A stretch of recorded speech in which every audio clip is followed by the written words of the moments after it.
It's like a lot of times people want to jump right into hiring or building a team, but there's really phases to our businesses. We don't all just start out, oh, I need a team, I'm gonna throw some money at it, and then you out of a lot of money, right? If you hadn't set up the structure along the way. What's up, TSP fam?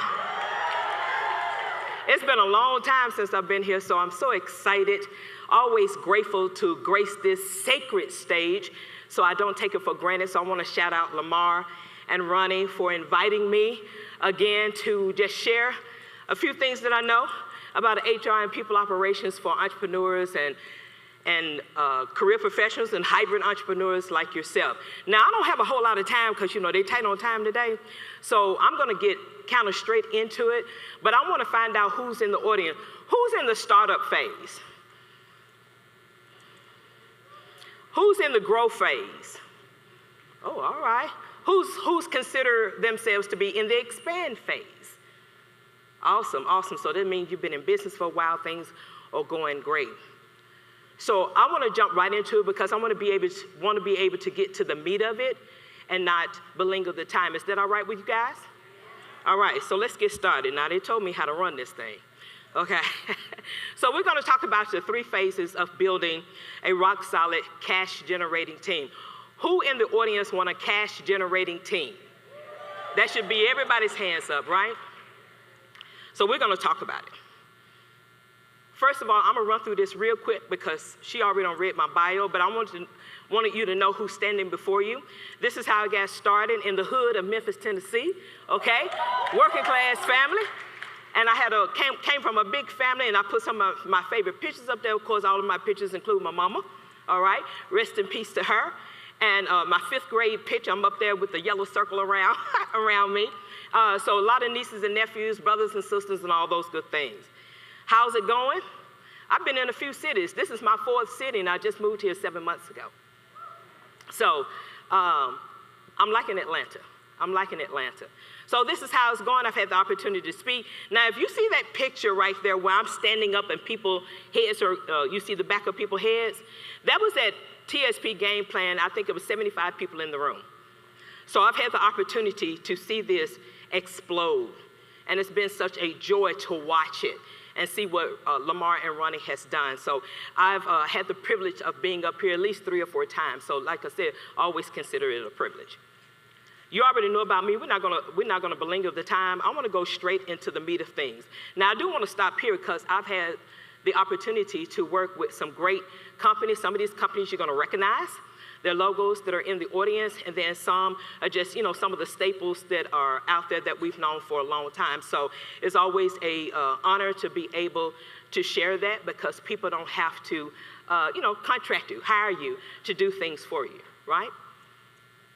So all of us are entrepreneurs, hybrid entrepreneurs, thinking about being an entrepreneur, but it all started with an idea, right? How many of you all have ideas that keep you up at night? All right, if you're an entrepreneur, ideas can keep you up at night. And those ideas, some are good, right? Some are not so good, but we all have to start somewhere when we're starting in our businesses. That's why we were talking about, because Lamar and Ronnie took me to a breakfast, you know, welcome to Atlanta kind of breakfast, and we got to talking about this. It's like a lot of times people want to jump right into hiring or building a team, but there's really phases to our businesses. We don't all just start out, oh, I need a team, I'm gonna throw some money at it, and then you out of a lot of money, right? If you hadn't set up the structure along the way. So that's why I think in 3. So I say, you know what, let's talk about the 3 phases of actually building a team that can actually generate cash for you and then also cover the other areas that you need in your business. So it first started with an idea. Anybody ever came up with an idea where you were not in the best place emotionally, physically, financially, and you wondered how you was gonna make it happen? Am I the only one that's been there before? Good, I see a lot of hands beyond all these bright lights that are in my eyes right now, okay? You know, so those ideas can keep us up at night even when things may be falling apart. When your life has fallen apart in front of your very eyes, and you wonder, it's like, how could this happen to me? It's like, you know, educated, you know, we're smart, we're learning things along the way as we get older and all those kind of things. Life is going well, and then all of a sudden you find that your life it's literally falling apart before your very eyes, and then you're trying to figure out, those ideas are still keeping you up at night, but you don't know how you're going to make it happen. And then you have to walk into another season of your life, maybe somebody can relate to this, where you go home because you've lost everything, and then you have to take care of an aging parent. Anybody ever had to take care of an aging parent or a sick parent for a part of your life? But that entrepreneurship just won't let you go, right? It gets a hold of you, even in the midst of that. And then the idea continues to permeate, and you have the audacity.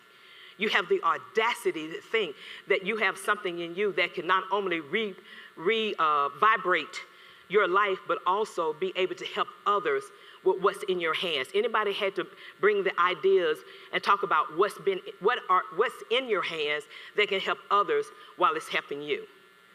Well, I had to put my life back together, because a lot of people want to say, Delmar, where did you come up with the idea of HR Brain for Hire? My HR Brain for Hire came out of the fact that I was broken. So my idea was birthed out of being broken. Anybody ever been broken and an idea came to life and it blew your own mind? So there's purpose behind what I do. So it's like, I'm true to this, I'm not new to this. But it came out of that broken place. So it came to a point where, you know what, I know enough about HR where I can at least help other people, and people will pay me, because most people have not been in HR, all right? So that's where that came from. So that's why the ideas keep me up at night. They're keeping you up at night, but I want to share with you and help you about where you are in your business, and no matter where you are, because we're all in this room, came in this room because we came to get something for ourselves, no matter what stage of business that we're in. Yes or yes? So let's get into it. Let's see how our ideas can be birthed into starting, into growing, and into expanding. So we're going to talk about start, grow, and expand. Okay, so if you're in the start, and if you're in the start phase, this is some of the things, and I'm telling you, Nicole Brown was talking my business love language. I've worked with Nicole back in the day, before she made the ink list and all those kind of things, when I was just trying to give her some advice and guide her in some of the things that she wanted to do first. But look where she is now, just absolutely awesome. Ronnie was also speaking my business love language when it comes to what it is that you need to begin to plan. So if you're in the startup phase, these are some of the things I want you to take into consideration that you should be doing. I had a conversation today where it's like, well, I don't think I need HR right now or anything that has to do with it, because I'm not really at that stage of really needing to hire and things of that nature. The idea of HR and people operations actually start in your startup phase. It doesn't start in your growth phase. It doesn't start in your expand phase. All right? So if you're a startup or a solopreneur, your average revenue range is maybe, $0. Okay, a lot of us start with $0 to maybe $150,000, give or take. It's not direct, it's not exact science, but it gives you an idea. But here's some things you can do while you're in the startup phase. You can define what your mission is and what your vision is and get very clear about that. You can identify your core values. What values drive you as a human being, and how is that going to be applied to your business as a startup? Hiring and planning. HR and team planning. Just think about the kind of people that you want on your team, even if you can't pay for them right now. It's about what is it going to be when you get to your grow and expand phase. But you have to set the foundation in the startup phase, in the solopreneur phase. Delegation. How many of you all are control freaks? Okay. I hadn't met an entrepreneur that's not. All right, so if you didn't raise your hand, I don't know about you guys. I don't know about y'all. Okay. You should have a little control in you.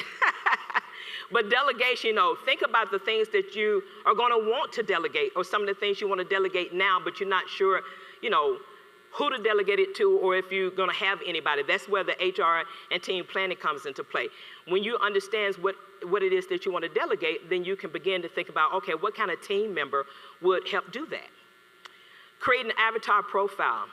Has anybody created their avatar? And a lot of times people call it job description, but the people that you want to work on your team? Anybody done that? Actually create the visual for yourself in writing before it comes into fruition? Come on with it. Thank you. My amen corner over there. Appreciate that. All right? So, so you even want to create your org chart. What does your org chart look like now? And I'm going to get to that too because I did a funny one. What does your org chart look like now? And then, of course, the org chart evolves, right? It evolves over time. So these are some of the things that you can already be doing to lay the groundwork in your business without spending a dime yet. Without spending a dime. You invested some time to do it. That's what your cost is going to be here. It's your time and to actually create the visual for what you need. So what does the org chart potentially look like now? You, how's it going? You're the salesperson, okay? You're the media, the marketing person, social media, you're the web designer and the candlestick maker. But that's all right because you're starting out, right? You're not going to have everybody on your team when you start out. So that's quite all right to be that. But what could it potentially be even at this phase? First of all, before I get to that, let's talk about what happens if you stay in this phase too long. You get distracted looking out the window, daydreaming. It's like, oh, what am I going to do now? How am I going to make this happen? You get frustrated. You're holding your head. You're getting headaches. You're always asking questions and not necessarily asking questions outside of yourself. Now you're questioning yourself. You're questioning yourself about if you can really do what it is that you said that you was going to do and the idea that's been permeating in your head. And then that corner one, it's like you're counting every penny, every dime. Okay, I can transfer this $100 over here. I can transfer this dollar over here, and cover. Anybody relate? Is it just me that's been there? So that's what it looks like if you stay in that phase too long. But what's the potential even at the startup phase? What's the potential? It's still you. You're going to always be at the top. It's your vision, right? It's still you, but maybe you have a part-time virtual assistant now, very part-time, but they're taking some administrative things off your desk. Maybe you can have a contractor that's a commission salesperson to begin to bring in some of those leads and converting some of those leads. Maybe it's a contractor intern that's doing your social media management. Again, these are things that don't have to take a whole lot of money, right? You can really plan for if you're going to have a contractor or an intern. Maybe it's a contractor or an intern that's doing your marketing now. These young folks out here smart. With this social media and this marketing, internships, especially if you set it up properly. Or it's a contractor or intern that's doing maintenance on your website. So these are people that you can actually have on your team even as a startup and still not be out of a lot of money. Anybody thought about that? It gives you, like I said, I'm a visual learner, so I like to do visuals. So, okay, so you startup phase. You saw some things that you can do at that phase, but what if you're in the growth phase? I saw a lot of hands in the growth phase, all right? Setting up your path to scaling. What could that potentially look like? You can assess the state of your business. Okay, what does your business look like now? Because maybe you're like in year 3, year 4, year 5, somewhere around there in the growth phase, right? Do you have your SOPs developed? How many people got their SOPs developed? That's why I said Nicole was speaking my love language. Yeah, ish. Chris said ish. Kind of ish. Thank you for that honesty, Chris. SOP development. Exploring tech workflows. How many of y'all use tech in your business when it comes to your people operations and your HR? I see a few hands, but there's a lot of people that have not. But you're going to get to that point. You're going to get to that point where you find out that technology is going to be your friend and will make you more streamlined and efficient. Your org chart should look a little bit different now than when you were in the startup phase, right? It should look a little bit different. Establish a budget. Now you're getting more into your money. You're counting your money more. You're looking at your budgets like, oh, no, I don't need to have that expense. I can divert that to something else that's going to really be beneficial to you. Recruiting and hiring. How many of you all have a recruitment and hiring plan? Ooh, that's not a whole lot of hands out there. Ashley be on it. Ashley and Chris, they be on it. Payroll. How many of y'all have a payroll provider? Oh, okay, that's a lot more hands. Very good, very good. You should not be doing your payroll. I'm just going to give a free caveat there. You should not be doing your payroll after a certain point in your business because there's too many tax laws that are attached to it and payroll tax laws, and if you're not a professional in that, you can mess yourself up. All right? Facts, All right? So what does it look like if you're in that phase? Oh, how is it going? It's still you. You got a virtual admin assistant. Now you may slip in an operations assistant, someone that can help you more with your operations side of your business. Social media marketing coordinator, you have maybe a contractor for that because an intern may not be as highly skilled in that. There may be a contractor that may have a little bit more strategy behind them, a skill set behind them. A sales rep, that can be a contractor because again, that can be a commission base, right? You can set that up as commission based. But what does it look like if you're in this phase for too long? You begin to have panic attacks because you still are working on your foundation even at this level. All right, you have a little bit more perspective of what this level should look like, but you still can have panic attacks. You're screaming at people because now you're frustrated about something that's not going perfectly well, but guess what? It may be because you don't have your SOPs in place. Maybe because your processes are not it's not visual to the team members that you do have, and they still don't know exactly what's going on in the business or how to get something done. You're always in the back of a car working. Still all the time, stealing away some of your family time, some of your personal life, your time with your children, if you have children, and then because now you're paying somebody, some bucks, a few bucks an hour, 20 bucks an hour, 25 bucks an hour, now you feel the need to micromanage, to make sure something gets done. But micromanagement is probably one of the top 3 things where you lose a key person off your team too. So you have to put some things in place, right? And this even at the growth phase. So what could it potentially look like? Still you at the top, you still got your virtual assistant, but now you've incorporated an assistant operations manager to kind of take some of that weight off of you. I think Nicole was talking about that earlier, about having that go-between, because at one point when she was scaling so fast and growing so fast, everybody was still reporting to her. So now you're frustrated.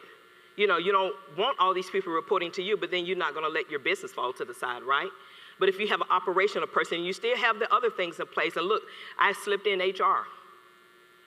At this point, you should have some kind of HR guy, whether it's Joy, everybody know Joy, Barbara. Hey, we're rolling deep in the mastermind, okay? We're rolling deep. But you want to get that consultancy from an HR person who can help guide you to what those things are going to be happening in your business at that level that frustrates you, especially when it's people related, when it's people associated. You need somebody who had that experience and have worked with, managers and directors and VPs and corporate or whatever, and know how to speak that language in the entrepreneur world. And then you can have an intern team. That's probably one of the things I started out with Ronnie and Lamar, was helping them with their intern team and then actually transitioning those over into employees, and now they've mastered those things over the years. So you can have an intern team that can consist of several different people. So this is just the potential. Obviously, it's going to be different for everybody.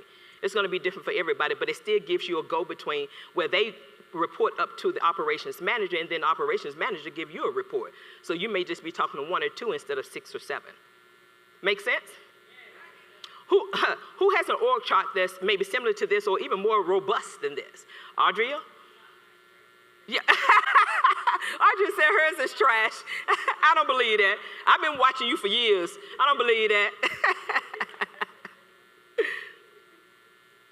So you've gone through the startup phase, start laying your foundation, you've gone through the growth stage and some of those growing pains you're going to have, right? Now, I saw the hands of those of you all who are expanding, who are more enterprise, who've been in business maybe 7, 8, 9 years. Things, are really going good financially. But it's like you still have to do an audit, right? You have to audit at this point to see what the gaps are. Because there's always going to be gaps somewhere. Whether it's, right there in your face or you have to go find it. That's what an audit is for. Structure your employee development. Are y'all developing y'all employees? Are you making the time to actually create a budget to develop your employees? Because the more your employees are developed, the more they are able to help your business and carry out your vision and be committed to it. Does that make sense? Okay. Operations leadership. Talked about particularly having an operations manager or operations assistant to be that go-between. How many of y'all already have operational leadership in your business? Only a few. I see Nikki. A couple other people. All right? So think about these things. If you're in the expand phase and you don't have operational leadership, then ask yourself, why don't you? Why don't you have people in your business that can make decisions other than you, that can help you with that decisions in the business? More tech integration. You know, tech's not going anywhere, right? It's not going anywhere. So we have to incorporate more tech, more people-centered integration. All right, how many of you all got platforms like Gusto, however you pronounce it? Okay, Gusto, Bambi, Workday, it's all out there. Expand HR coming soon. I just gonna wanna drop that in your ear. Compensation package, developing compensation package. What are you gonna pay the people that's on your team?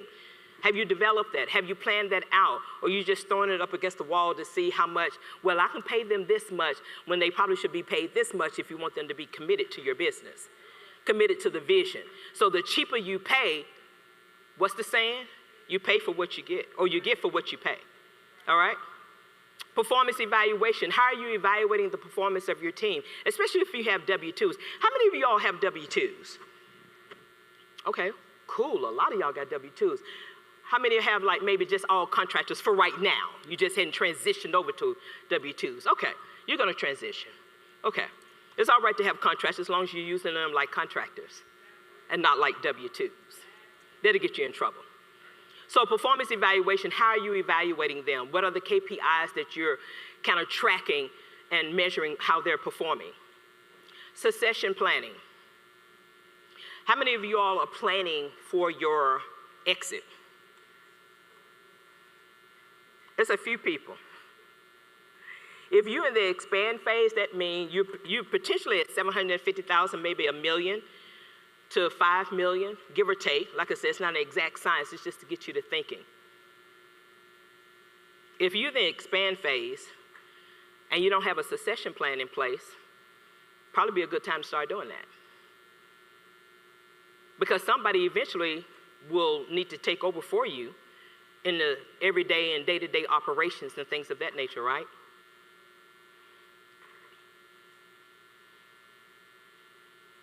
You know, I talk real fast, so I got a whole lot of time. So, because I talk fast when I'm excited about things that I'm talking about, okay?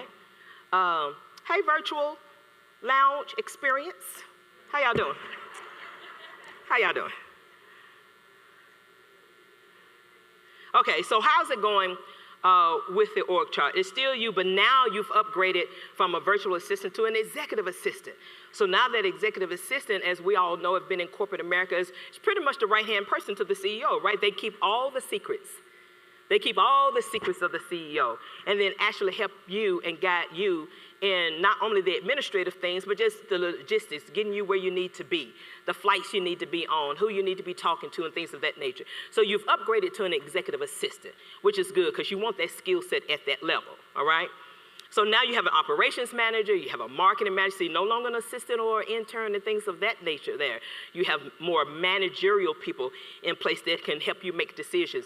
Business development person, still got that HR person in there, and now the business development person may have someone reporting to them as well, maybe a sales assistant. So now, but what's wrong with that org chart? Anybody can tell what's wrong with that org chart? Everybody's reporting, still reporting to you. If you didn't go back and look at, you know, the grow org chart where you've already put that operations manager, you have managers now so they can help you make decisions, but still everybody's reporting to you. What does that look like when you've been in that phase too long? Now you outside holding your head and your hair on turned gray because everybody's still reporting to you even at that phase. All right, you got the money coming in, the coins are coming in. I mean, you're in a good space as far as they're concerned.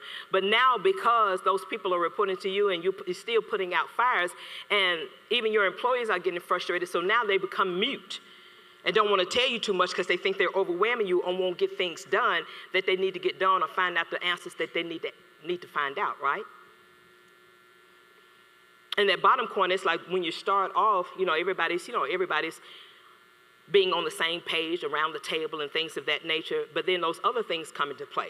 And then at the bottom, you kind of cover it, but at the bottom, you see this like, now you got all your charts out, you're reading your numbers, you're making sure things are going right, but even that's frustrating you because now people are still asking you, now what's going on with payroll? People asking you is like, can they take off? and you don't want to track that. And if you don't have a system like Gusto, you're not going to be able to track it and all those kind of things. So that's why it's important for you to do the audit at the expand phase of your business as well, because there's going to always be gaps. There's going to always be gaps, but those gaps can be filled in once you know them. Make sense? Is this helping anybody in the room? I know HR is not the most exciting thing. Y'all just got through eating. I'm coming up here trying to look cute and everything, kind of keep your eyes open and everything. You know, I've been talking about this stuff for a long time, guys.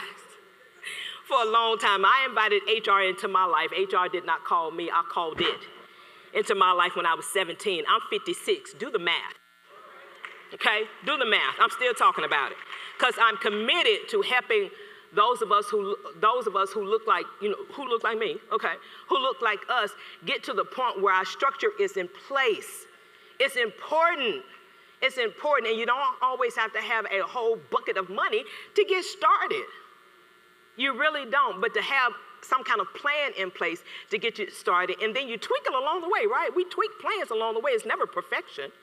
I'm not perfect. I'm still learning, and I've been in HR almost 30 years. There's always something going on because things are changing. The workforce has changed, right? We all know that after the pandemic. There's a lot of things that are changing in your business, and you need to pay attention to it, because guess who's paying attention to it? The IRS is paying attention to you. The HR people, back me up now. It's like, are they not paying attention to small businesses, particularly right now? And Joy just said it, especially if you took the PPL out, which is no problem because I took advantage of that too. But see, a lot of people took advantage of it from a fraudulent standpoint. I know ain't no frauds in here. I'm just talking about what the IRS is looking for. So the spotlight is on small businesses right now. It's on small businesses right now. So what could it potentially look like? Like I said, this is just an example to think about. It's you have an executive assistant, but maybe you branched down and got a personal assistant, that's really just helping you from a personal standpoint. Your lifestyle has changed, right? See, Coach Cassie said, hallelujah. Church has been in the room all weekend. Hello. Pass your plate around for your tithes and offerings. Okay, so you got an executive assistant, but now you got a personal assistant to kind of take care of the lifestyle side of things, right? But now you've upgraded to director of operations, director of marketing, director of business development, director of human resources. And guess what? Now everybody's not reporting to you. They're reporting up to your director. So what does that mean? That's freed up more of your time to be the CEO of your vision. And they just give you reports that you just need to know. They report back to you, hey, we got this done, we got this project, the people are in place, the timeline is going well, our project management, it's on fleek. Do they still say fleek? Can you tell how old I am? Anyway, let's focus. So the people are reporting up to your director level. All right, so you're out there going to be able to, be the CEO, talk to the people that you need to talk to at your level while your team is taking care of those day-to-day operations and things of that nature. Putting out the fires. All right, when you have the right, and I got this from my mastermind sister, Shay Cannon. Shout out to Shay Cannon out there. When you have the aces in the right places, things can go smoother. You'll sleep better at night. All right. So that's potentially what your org chart can look like. Anybody's org chart beginning to look like that? Just beginning. You don't have to be perfect. You have an operations or a director or something in between you. Freddie said yes. Okay, only a few hands. But this is to get you thinking. That's what this is for. To get you thinking about what needs to be in place over the next, 12 months maybe. Maybe the next 12 months, maybe 6 to 12 months. So this can be in place. You got the operations manager reporting up to the director, the content creator reporting up to the director of marketing, sales manager reporting up to the business developer, and then HR manager reporting up to director of human resources. Guess what? They're not reporting directly to you. And that is the goal. That is the goal. So this is what I was hinting to earlier. It's like the food for thought. The spotlight is on us. How many of you are from Atlanta, Georgia? I'm a new Atlantan. Okay? How many of you know that the Fed's been here for 7 months? Auditing small businesses in the state of Georgia. How many of you all knew that? I just got here. Listen, Chris, we both just got here. What we doing? Exactly. I'm just putting a bug in your ear. Because the reason why, and Joyce said it out loud as well, these PPP loans, it's like a lot of fraudulent activities happen in the state of Georgia. That's why there was a spotlight specifically for this area. And they've been here for 7 months. No, they didn't make an announcement. They didn't make an announcement that they was coming and giving the people that, that did the fraudulent work a heads up, right? But I just want to let you know that the spotlight is on small businesses. So if you don't have the structure in place that I was talking about at each of these phases, if you don't work with me, work with somebody in the mastermind. We like 10 deep up in here now.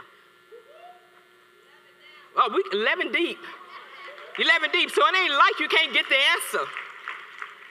It's not like you can't get the answer. And I've worked with some of you all. I've been talking with some of you all doing this great experience. It's more than a conference, right? It has been an experience. It has been a life-changing experience. This is the kind of environment where we're trying to make it the norm. Lamar and Ronnie are trying to make it the norm that we show up in excellence like this. And people who are coming to spectate, because people come to spectate because they can't believe this is happening among black and brown individuals, right? But it is happening. And it doesn't matter what phase of business that you're in, it's the fact that you're in this room, all right? Because you want to change something in your life, something in your business. But it's going to take what? Work. It's going to take planning. And I'm not the best at planning. Can we be real? I looked over there and running and I thought about that. I'm not the great at planning, but I need to do it better, right? We all need to do it better as entrepreneurs, as business owners, because we're all in this together. But when you put your people operations and your HR operations on the back burner, the spotlight is going to be on you if you're not structured right. The Department of Labor don't care nothing about what you hadn't gotten in place or what you do have in place. Because let me give you a little caveat. This is not even part of my presentation, but I got a few minutes. If you're working with contractors, work with them as contractors. If you're working with contractors, work them as contractors. What does that mean? Let me just give you a hint. They I'm a true contractor, so let me use me as an example. I have a business name that is registered. I have an EIN, which means, hey, I'm a contractor. I have a business EIN, right? I have a website, and I invoice my clients every month. 1st, 15th, or 30th, we set that up, we had that discussion. I give you an invoice, and then you pay me. That's the simplified version of a contractor. But if you're working your reporting, where they're reporting at a certain time of the day, or they're reporting on an 8 to 5 shift, or they're using your computers, all of your equipment and not their own. They're not really registered. They're using on their social security number and things of that nature. And then they have to report to you at a certain time every day. You have a W-2. So if you're going to have a contractor, which is absolutely nothing wrong to have a contractor. We all start with contractors, interns, all those kind of things. But just make sure that you use it properly. Make sure that you have documentation in place, like a service agreement that talks about what their scope of work is going to be. If you're working with contractors, you don't have a service agreement in place, whether your attorney did, looked over something that you found and they strengthened it for you. If you don't have a service agreement in place that breaks down the scope of work, then you can get yourself in trouble. It needs to be documented. And that's the HR side of me. Just like in real estate is location, location, location, and HR is document. So you can have a track record of that. So if you're going to use 1099s, use them properly. And if you need to find out what that may potentially look like, if you're not talking to me, the IRS got a 20-point checklist on their website that talks about what's considered a 1099, what's not. Make sense? I hope that helps somebody. So if some of those things that I talked about you don't necessarily have in place, well, now is the time to put it in place. Now you know. Now you know. And raise your hand if you have W-2s. Okay, do you have those things in place yet about, the performance evaluation plans? You got your KPIs set up. You know when you're going to have performance evaluations during the course of a year, those kind of things, right? And you may not have all those pieces in place that I talk about, but are you on the path? Are you on the path to doing that? Audrey, why are you looking at me like that? She in the moment. But you've been doing really great. I've been watching you for a long time. You've been doing really great. So just make sure you have those kind of pieces in place, whether you have W-2s, make sure, okay, let me talk about W-2s. W-2s wind up being more committed to your business, okay? Those are the ones that, especially if you have the right ones, that are a cultural fit to your business, that then they're going to believe in the vision. I believe Ashley talked about that too. They're going to believe in the vision and the mission of what you're trying to do, and they want to be part of that. Great W-2s want to be part of that. It doesn't mean that they're going to stay with you forever. That doesn't mean that. The average person on a corporate side changes jobs every 5 years.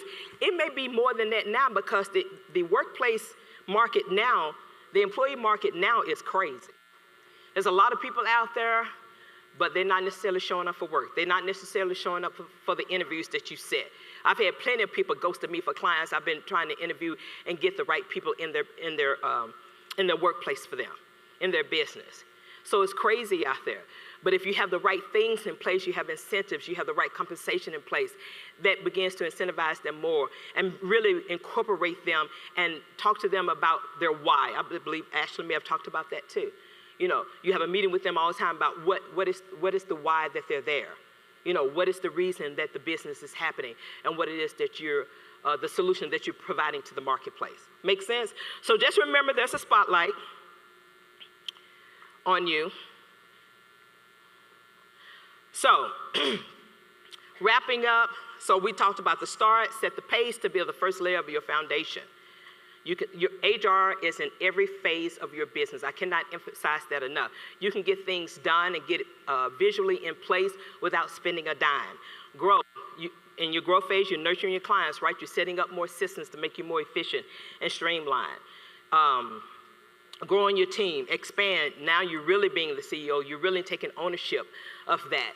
You're casting the vision to your team. Your team is taking that vision and putting it into place. It doesn't mean that you take your hands off of your business. It means you become the visionary and the right people are reporting to you to let you know what's going on in the business, all right? And increasing your capacity. Has this helped anybody in the room?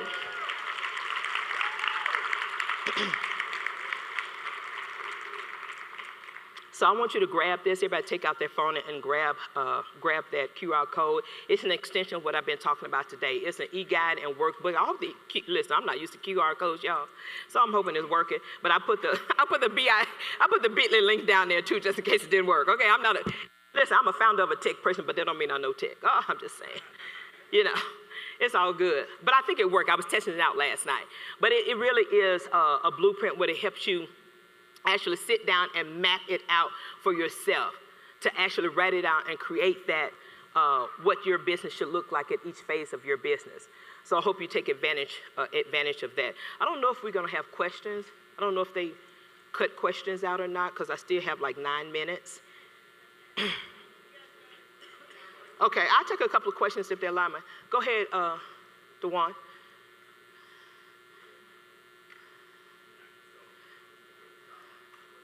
Okay.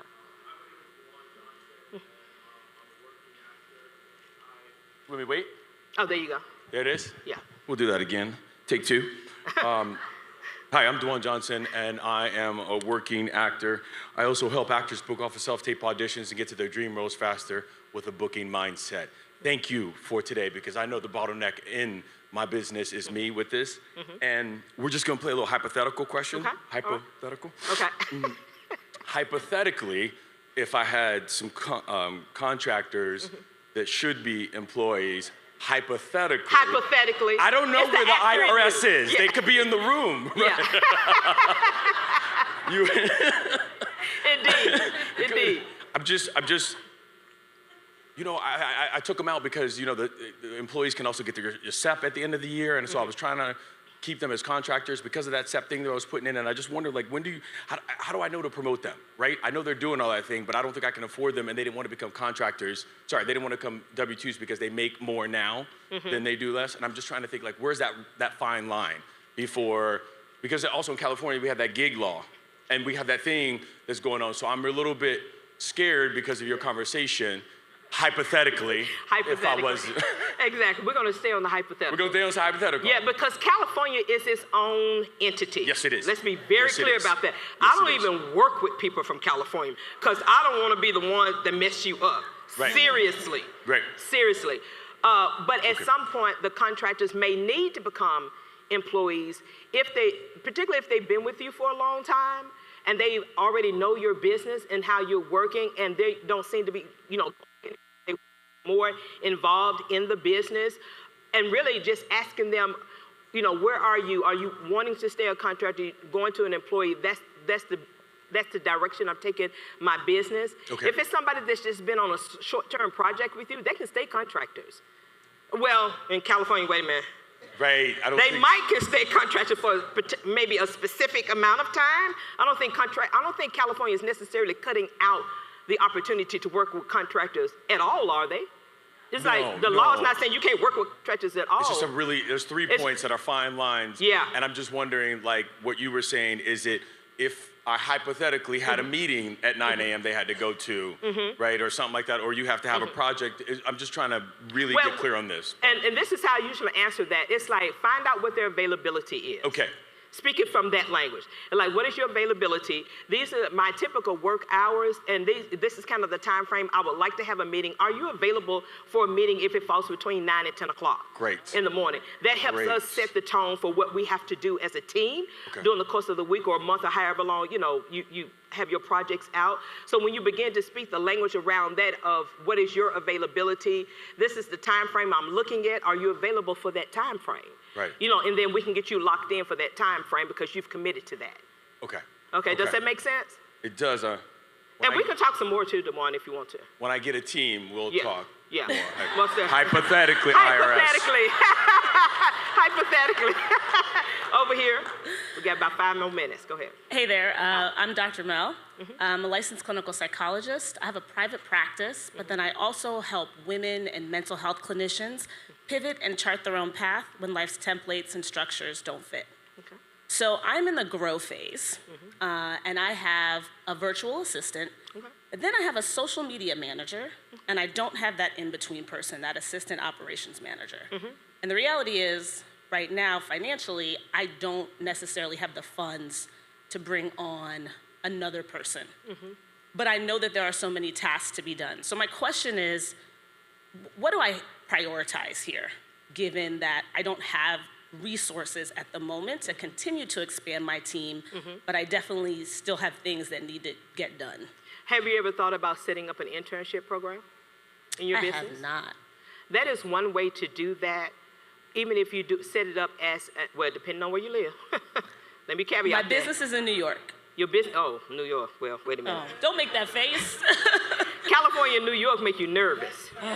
For real. California and New York make you nervous. I don't care how long you've been in HR. California and New York make you nervous. I don't know what the laws are of New York as far as that is concerned. Okay. So they may make you pay them, but interns don't necessarily have to be paid at the level of your employees. Okay. But they do have to be paid at least the minimum wage of the state in which you have them. Okay. As long as you don't go below the minimum wage, you're legally, you're in the legal realm. All right, and I'm not an attorney, so let me put that out there too. But I know that you cannot pay them below minimum wage if you're going to have a paid internship. You can also find out if New York allows you to have unpaid internship, but you really want a real structure in place because it needs to be educational based, project based, and something that particularly leans toward the curriculum in which they're studying. Okay. All right, but you can have, social media or whatever. That's something people are going to school for, entrepreneurship, social media, and things of that nature. So you want to kind of align it with the curriculum in which they're studying, which their degree is going to be in, and then structure the internship with the projects that you're going to have, with actually even an intern contract, be able to go, they can actually particularly get credit if they go through their advisor at the schools that they're at. So there's plenty of ways to set that up and properly where you can utilize them, and then you can continue utilizing interns once you get the structure set up to kind of fill in those gaps until you're at the point where you can hire an operations person or pay someone that can be on your team permanently. Great. Thank you so All right, much. you're welcome. Very helpful. You're welcome. All right, Dr. Tracy, let's go. All right, Delmar, excellent job, HR guru. I'm Dr. Tracy, America's burn surgeon and CEO of the Traumatic Skin Institute. And the question I have really is kind of pulling in everything that everyone today has kind of talked about. So I understand that I am the bottleneck, and I hear that internships are options and the concept of finding VAs, but then that still means they have to report to me. Part of why I've been slow to hire is because I then don't want to have to deal with ramifications from firing. And so if you're not steady in how your business is structured, but you know you need a higher level hire, is it okay to hire a person, but then that person may not be transitioning over into a restructure, and then you have to deal with firing and all of that? Or do you hire and explain, hey, we're in a period of transition, and then hopefully kind of transition them to where you want them to be? So are you wanting to hire somebody before you have your structure in place? Well, see, that's what I've been doing, and it hadn't been working. We've had this conversation for 2 years, Dr. Tracy. Yes, we have. We're friends, so I can mess friends. with her like We're that. cool. We're friends. Look, I need to tell I've known it like her for it a long is. time. Yes, and so like I continue to hire, what was it I think I got 16 seconds, Nikki y'all. had said was doers and not thinkers? Yeah. So I can afford doers, but I need thinkers. You probably can afford a thinker and you just don't know. Just have the conversation with me. Okay. Okay? Will do. Thank All you. right. Oh, I got 30 seconds. Okay, cool. I misread that. Maybe we can take one quick one? Can we take one quick one? Just a question, Your name and your question. Okay. My company is Wave Tap Link, and I make your contact information digital. I have my QR code on my body. Well, let me tell you, my question is, I actually practice law. I went to law school at the age of 40 with 3 kids and a single mother. And I have gone through so many employees, and somehow I wonder to myself, how do I know how to hire them? So I want to hire an HR manager. So what do I look for in an HR manager? And I'm telling you, everybody needs a lawyer in their pocket. Everybody needs a lawyer in their pocket. Okay, we're done. The Okay. call. Do I answer her? See? Okay, all right. So I have to cut it off, but catch me in the hallway, and I answer that question for you. Okay, if you don't catch in rva@outlook.com. Thank you. Find me. No, I'm gonna find you. You're very easy to find. So I'm gonna leave you with this. The next room that you walk into it like God sent you.